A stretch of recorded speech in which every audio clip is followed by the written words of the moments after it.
जय हिंद। आज के इस वीडियो में हम लोग मैथ से संबंधित कुछ महत्वपूर्ण प्रश्नों को देखने वाले हैं। आइए शुरुआत करते हैं। देखिए क्वेश्चन नंबर पहला, देखिए क्या कहता है। कहता ए जो है 4 किलोमीटर प्रति घंटा की चाल से चलना शुरू करता है।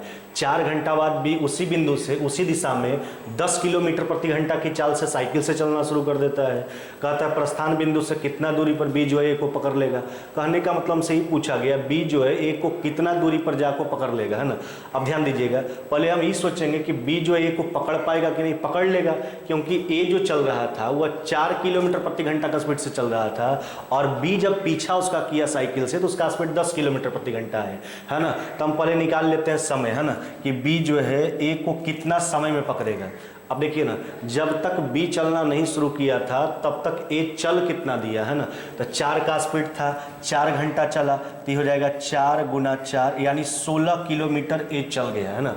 तो दोनों के बीच का डिस्टेंस हो गया 16 किलोमीटर। अब उसका पीछा 20 शुरू कर दिया 10 के स्पीड से, सेम डायरेक्शन है। चाल घटाएंगे, 4 और 10 के बीच का डिफरेंस कितना हो गया आपका 6, है ना। तो हो जाएगा आपका, है ना, 16/6 घंटा का समय लगेगा उसको पकड़ने में। अब आपसे दूरी पूछा गया, है ना, दूरी हमेशा पकड़ने वाला से बी जो है ए को कितना दूरी पर पकड़ लेगा। तब देखिए तो समय निकल के आ गया बी का, यानी बी जो है इतना समय उसको पकड़ लेगा। अब बी के चाल से केवल गुना कर लीजिए और बी का चाल जो था वह 10 किलोमीटर प्रति घंटा था। अब इसको हल कर लीजिए, है ना। अब देखिए तो हो जाएगा आपका 5 और ये कितना हो जाएगा आपका, ये हो जाएगा आपका 3, है ना। तो हो जाएगा 16×5 = 80, है ना।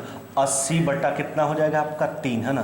कहने का मतलब 26.67 किलोमीटर। यही पूछा गया था आपसे, है ना, कि बी जो है ए को कितना दूरी पर जाकर पकड़ लेगा। आपका रिजल्ट हो जाएगा 26.67 किलोमीटर। हमने क्या किया, फिर से एक बार ध्यान दीजिएगा। पहले हमने समय निकाला कि बी जो है ए को कितना समय में पकड़ेगा।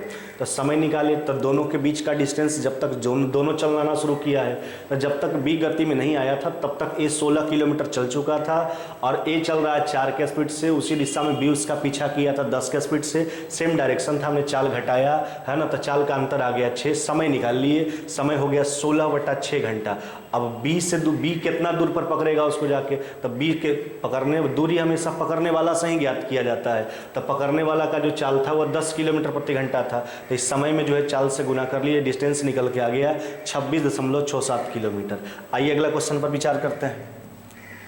देखिए क्या कहता है। कहता है साधारण ब्याज पर उधार दिया गया कोई राशि जो है 2 वर्षों में 880 रुपया और 3 वर्षों में 920 रुपया हो जाता है। देखिए बात हो जाने का मतलब बात होता है, हो जाने का बात बोले, बन जाने का बात बोले, बात मिश्रधन का होता है, अमाउंट का। तो 2 साल का मिश्रधन 880 रुपया, जबकि 3 साल का मिश्रधन जो है वह 920 रुपया है। अच्छा सोचिए, साधारण ब्याज में जो है प्रिंसिपल हमेशा वही प्रिंसिपल बना रहता है। साधारण ब्याज का ब्याज हर वर्ष का बराबर होता है। तो अगर आप 2 साल के मिश्रधन का बात कीजिएगा तब उसमें मूलधन होगा और 2 साल का ब्याज होगा, जबकि 3 साल के मिश्रधन का बात कीजिएगा तो उसमें मूलधन होगा और 3 साल का ब्याज होगा। तो आखिरकार आपका राशि में जो डिफरेंस है उस किसके कारण है, तो उसमें मूलधन 2 साल का ब्याज, इसमें मूलधन 3 साल का ब्याज, यानी डिफरेंस केवल 1 साल के ब्याज का है और डिफरेंस 920 880 यानी 40 रुपया का डिफरेंस है। यानी समझिए 40 रुपया का जो डिफरेंस है वह 1 साल का ब्याज है। आपसे पूछा क्या गया, धनराशि पूछा गया, प्रिंसिपल पूछा गया। अब देखिए दोनों से प्रश्न बनेगा, या तो 2 साल का मिश्रधन लेके 2 साल का ब्याज घटा लीजिए, या तो 3 साल का मिश्रधन लेके 3 साल का ब्याज घटा लीजिए। अगर हम 2 साल का मिश्रधन लेते हैं 880 रुपया तो इसमें 2 साल का ब्याज घटाना होगा। अभी हमने आपको बताया राशि का डिफरेंस जो है 1 साल का ब्याज है, राशि का डिफरेंस 40 रुपया का, तो 40 रुपया 1 साल का ब्याज है। हम 2 साल का मिश्रधन लेके चल रहे थे, इसमें 2 साल का ब्याज घटाना होगा। तो 40 गुना 2 80 घटा लीजिए, आपका रिजल्ट कितना हो जाएगा 800 रुपया। यही पूछा गया था आपसे, है ना, कि प्रिंसिपल बताने के लिए बोला गया था। प्रिंसिपल हो जाएगा आपका 800। आइए अगला क्वेश्चन पर विचार करते हैं। देखिए क्या कहता है। कहता ए जो है एक घर को 50 दिन में रंग सकता है ना, और बी जो है 25 दिन में रंग सकता है, और सी की सहायता से तीनों मिलकर जो है वह केवल 10 दिन में ही यह काम कर लिया। तो कहता है सी अकेला यह काम को कितना दिन में कर सकता है। ध्यान दीजिएगा, देखिए कहता है ए जो है इस काम को 50 दिन में कर सकता है ना, और बी जो है इस काम को 25 दिन में कर सकता है, जबकि सी की सहायता से तीनों मिलकर यह काम को केवल 10 दिन में कर लेता है। अब देखिए कहने का मतलब है ए प्लस बी प्लस सी तीनों मिलकर जो है काम को 10 दिन में ही कंप्लीट कर लेता है। अब यहाँ से पूरे कार्य पर विचार कर लीजिए, तो पूरा कार्य लसा मेथड से एलसीएम निकाल लीजिए आप, है ना। तो 50 25 10 का लसा जो हो जाएगा कितना हो जाएगा आपका, ये हो जाएगा आपका 50 यूनिट। तो पूरा कार्य हो गया आपका 50 यूनिट। अब ए पर सोचिए 50 दिन में 50 यूनिट, एक दिन में कितना करेगा 1 यूनिट, है ना।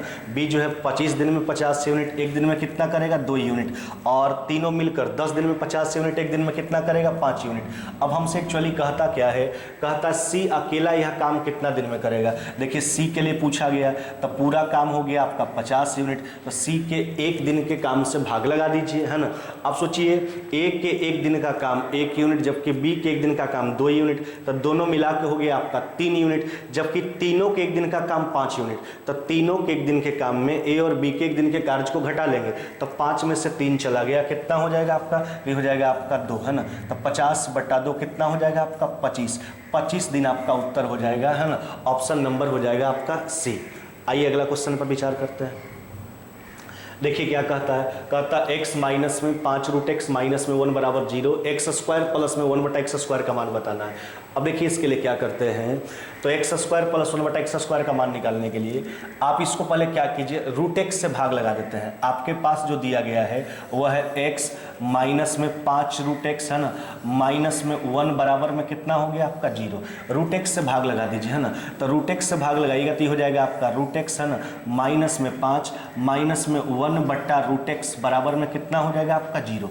अब देखिए तो ये हो जाएगा आपका √x, है ना, माइनस में 1/√x, है ना, बराबर में कितना हो गया आपका 5। अब देखिए आपको x square plus 1/x square पर जाना है, तो पहला एक बार अभी वर्क कीजिएगा तो केवल रूट हटेगा, है ना। तो देखिए तो ये हो जाएगा आपका x प्लस में 1/x, है ना। अच्छा अब एक बात ध्यान दीजिए, तो माइनस का केस है तो राइट साइड का स्क्वायर होकर 2 जुटेगा, क्योंकि A square plus B square minus में 2ab में ए और बी तो कैंसिल हो जाएगा, तो माइनस वाला केस में 2 उधर जाके जुटता है, प्लस वाला केस में स्क्वायर होकर 2 घटेगा, है ना। तो ये हो जाएगा आपका 5 का स्क्वायर, है ना, और प्लस में कितना हो गया आपका 2, 25 से 2 कितना हो गया 27। तो ई जो मान प्राप्त हुआ वो x प्लस 1/x का हुआ, x square plus 1/x square चाहिए। एक बार और वर्क कर लेंगे तो लिखेंगे x square plus 1/x square बराबर, अभी हमने बोला जब माइनस है राइट साइड का स्क्वायर करके जो है 2 जोड़िए, और जब प्लस हो जाता है तो राइट साइड का स्क्वायर करके 2 घटाइए, है ना। अब तो मामला प्लस में हो चुका है, अब की बार राइट साइड का स्क्वायर करके 2 घटाएंगे, 27 का स्क्वायर माइनस में 2, तो 729 में से 2 चला जाएगा, ये हो जाएगा आपका 727। कितना हो जाएगा आपका 727। आइए अगला क्वेश्चन पर विचार करते हैं। देखिए क्या कहता है, कहता है 2 स्थान ए और बी के बीच का जो दूरी है 800 किलोमीटर है। देखिए बात समझिएगा, यहाँ पर जो हमसे कहा गया है, यहाँ पर 2 स्थान का बात किया गया है ए और बी, है ना। ये देखिए दोनों के बीच का जो दूरी है वो 800 किलोमीटर है। अब कहता है रेलगाड़ी x ए स्टेशन से, देखिए रेलगाड़ी x जो है ए से बी की ओर चलता है ना। अब देखिए उसका स्पीड 40 किलोमीटर प्रति घंटा, समझिएगा इसका जो स्पीड है वह हो गया आपका 40 किलोमीटर प्रति घंटा। ये x रेलगाड़ी है, ये रेलगाड़ी कौन है आपका x, और दूसरा रेलगाड़ी जो है बाई जो है बी से ए की ओर चलता है, ये दूसरा रेलगाड़ी है ये बाई, और इस जो है बी से ए की ओर चलता है, इसका स्पीड जो है वह है आपका 60 किलोमीटर प्रति घंटा। अब ध्यान दीजिएगा यहाँ पे क्या कहता है, कहता है दोनों रेलगाड़ी ए स्टेशन से कितना दूरी पर जाकर जो है एक दूसरे को पार करेगी। कहता है कहने का मतलब ये है रास्ता में जो दोनों मिलेगा, वास्तविकता बात है अपोजिट डायरेक्शन चल रहा है तो कभी ना कभी आके तो रास्ता में मिलेगा। तो मान लिया गया रास्ता में यहाँ पर मिला है, अब इस दूरी को ए से बताना है। देखिए दोनों तरह से प्रश्न पूछा जाता है, जहाँ पर मिलता हो सकता है प्रश्न में ये भी कह सकता है कि जहाँ पर मिला हुआ दूरी ए से कितना है, हो सकता है पूछ दे हुआ दूरी बी से कितना है। तो पहले हम ये चीज़ निकालेंगे कि दोनों को मिलने में समय कितना लगेगा। अब देखिए पहले समय पर विचार करेंगे, तो दोनों के बीच का डिस्टेंस हो गया 800 किलोमीटर। अब देखिए अपोजिट डायरेक्शन है, चाल जुटेगा तो 40 और 60 कितना हो गया आपका 100, है ना। काट के हटा लीजिए इसको। कहने का मतलब है 8 घंटा का समय लगेगा दोनों को एक दूसरे से मिलने में। तो 8 घंटा इधर वाला भी रेलगाड़ी चलेगा, उधर वाला भी चलेगा। अब हमको देखना ये है कि प्रश्न में दूरी किधर से पूछा गया है, दूरी ए से पूछा गया फिर दूरी बी से पूछा गया। अगर ए के तरफ से पूछा गया तो ए के तरफ बलक चाल में समय से गुना कर लीजिए, अगर बी के तरफ से पूछा गया तो बी के तरफ बल चाल में गुना कर लेंगे। अब देखिए तो ई जो चाल था यह था 40 और समय निकल के आ गया आपका 8, आपका रिजल्ट हो जाएगा 320 किलोमीटर, है ना। यानी जहाँ पर रास्ता में दोनों मिलता है वह दूरी जो है ए से 320 किलोमीटर है। आइए अगला क्वेश्चन पर विचार करते हैं। देखिए क्या कहता है किसी कक्षा में जो है 50 विद्यार्थियों का औसत अंक जो है 64 है। यदि 2 विद्यार्थी का अंक 83 और 24 के स्थान पर गलती से 38 और 42 दर्ज किया गया तो सही औसत बताना है। अब ध्यान दीजिएगा एक बात, देखिए 50 को का औसत जो प्राप्त किया है 64 प्राप्त किया है, उसमें 2 विद्यार्थी 50 में 48 का गणना सही से हुआ है, गलती केवल 2 के साथ। जो देखिए जो 83 और 24 था, कहने का मतलब है ये 2 को मिलकर कितना हो गया आपका 107। देखिए 50 में 48 विद्यार्थी का काउंटिंग सही सलामत होता है ना, गलती 2 के साथ होता है। जो 83 और 24 था उसको गलती से लिखा जाता है 38 और कितना 42। अब देखिए इसको कितना हो गया आपका 80। सोचिए तो उसका दोनों का जो मान था एक्चुअली 107 था, लेकिन लिखा गया दोनों को काउंट करके 80। और उसके बाद औसत जो कैलकुलेट करके लाया है वो औसत कितना लाया है 64। अच्छा 64 जो औसत आई तो गलत औसत है, क्योंकि 2 जो गलती किया गया उसका मान था 107 लेकिन उसको काउंट किया गया 80। तो देखिए कम किया गया कि ज़्यादा किया गया, तो 107 था उसको 80 लिया गया, यानी कम लिया गया है। तो सही मान को प्राप्त करने के लिए आपको जोड़ना पड़ेगा। अगर कम लेगा तो जोड़ के उत्तर देना होगा, ज़्यादा लेगा तो घटा के उत्तर देना होगा।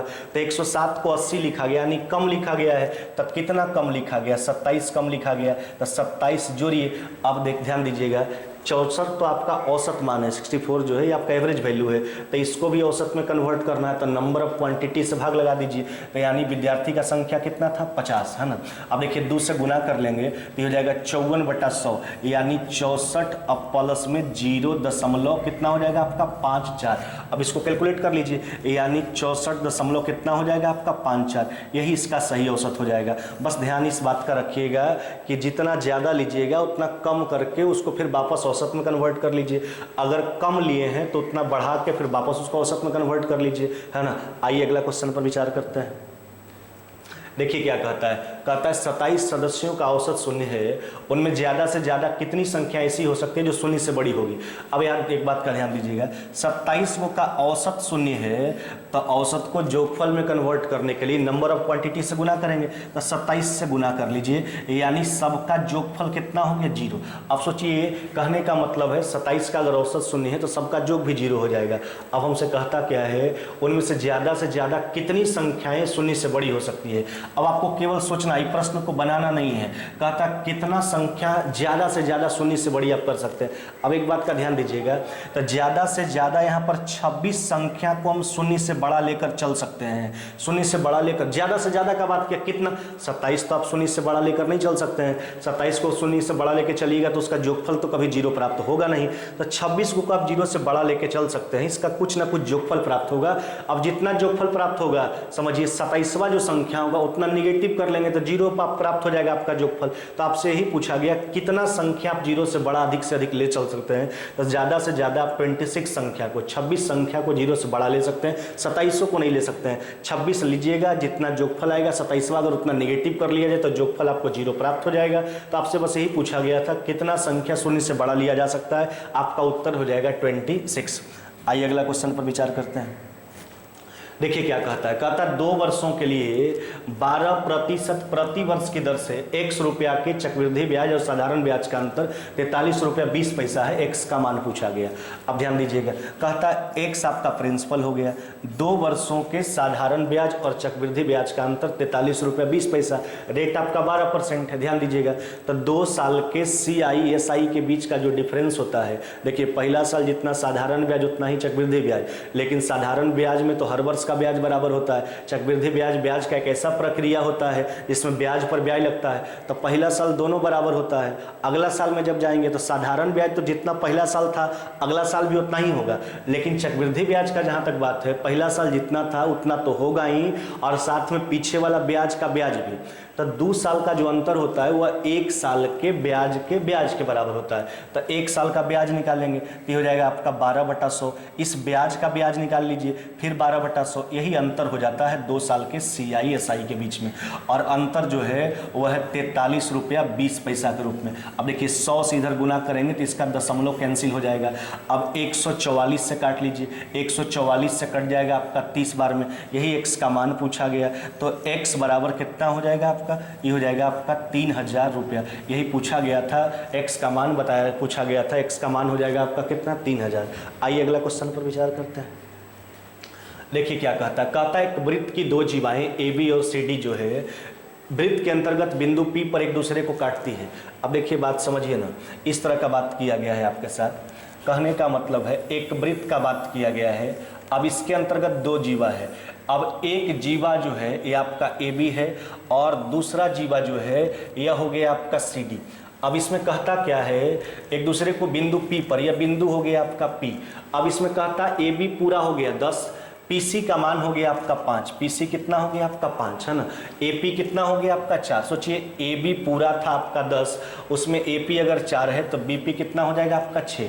अब हमसे देखिए कहता है CD का लंबाई बताने के लिए, जब वृत्त के अंतर्गत 2 जीवाएं एक दूसरे को प्रतिच्छेद करती है तो उसके अंतर खंडों का गुणनफल जो होता है आपस में बराबर होता है। ध्यान दीजिएगा, तो यहाँ आप लिख सकते हो कि AP गुना है ना PB है ना बराबर में लिखेंगे PC गुना PD। क्या लिखेंगे, PC गुना PD। चलिए अब यहाँ पर मान का प्रयोग कर लीजिए। तो AP कहने का मतलब हो गया 4, जबकि PB कहने का मतलब हो गया 6, बराबर में PC का जो मान हो गया आपका 5 गुना कितना हो गया आपका PD। अब देखिए ना, तो 5 से अगर काटिएगा तो PD जो निकल के आएगा ये हो जाएगा आपका 24 बटा कितना 5, यानी 4 दशमलव कितना हो गया आपका 8। ये तो PD का मान आया। आपसे CD पूछ रखा तो लिखेंगे कि CD बराबर, अच्छा सोच के देखिए CD का जब मान बताना है तो क्या करेंगे, CD निकालने के लिए PC प्लस में PD, तो PC का मान 5 और PD हो गया 4.8, तो हो जाएगा 5 प्लस में 4.8।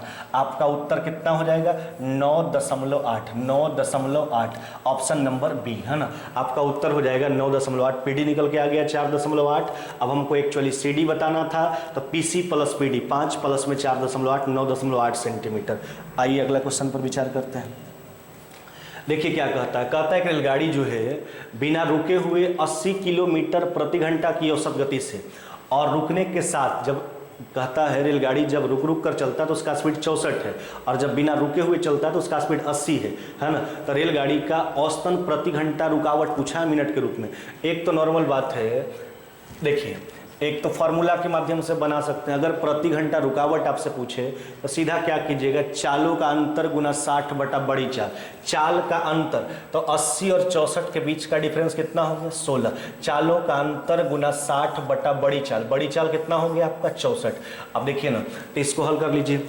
चालों का अंतर हो गया आपका 16, सॉरी बड़ी चाल का बात किया गया है ना। तो बड़ी चाल हो गया आपका 80 है ना। तो 16 से 5 बार में, 5 से 12 बार में काट लीजिए, आपका रिजल्ट कितना हो जाएगा 12 मिनट। क्या बोले कि अगर प्रति घंटा रुकावट अगर पूछा जाए मिनट के रूप में, तो चालों का अंतर एक 80 एक 64 अंतर 16 का गुना 60 बटा बड़ी चाल, आपका रिजल्ट हो जाएगा 12 मिनट। अब देखिए ये तो आपका याद रख के फॉर्मेट याद है तब बनेगा, नहीं तो नहीं बन पाएगा। अब इसको प्रोसेस के माध्यम से देखिए।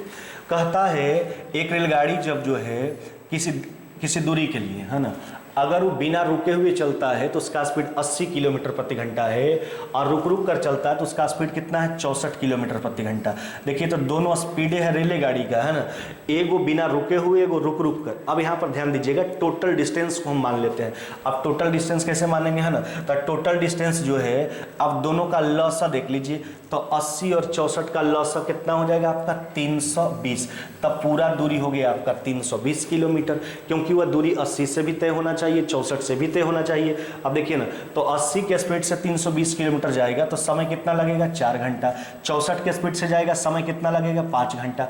अब दोनों में आप सोच के देखिए, बस नॉर्मल बात है। अगर 5 घंटा उसको तब लग रहा है जब रुक रुक कर जाता है, अगर रेलगाड़ी नहीं रुके तो उसको 4 घंटा का ही समय लगता है। तो इस स्थिति में 1 घंटा ज़्यादा लगता है। 1 घंटा कहने का मतलब कितना, 60 मिनट। तो 5 घंटा में उसको 60 मिनट ज़्यादा लग जाता है पहले की अपेक्षा, अगर रुक कर नहीं चलता है तो सोचिए, तो 5 घंटा में इसका मतलब 60 मिनट रुकता है, तो 1 घंटा में 60/5 कितना हो जाएगा आपका, 12 मिनट, है ना। आपका उत्तर कितना हो जाएगा, 12 मिनट, है ना। आज के वीडियो में बस इतना ही, मिलते हैं आगे नेक्स्ट वीडियो में।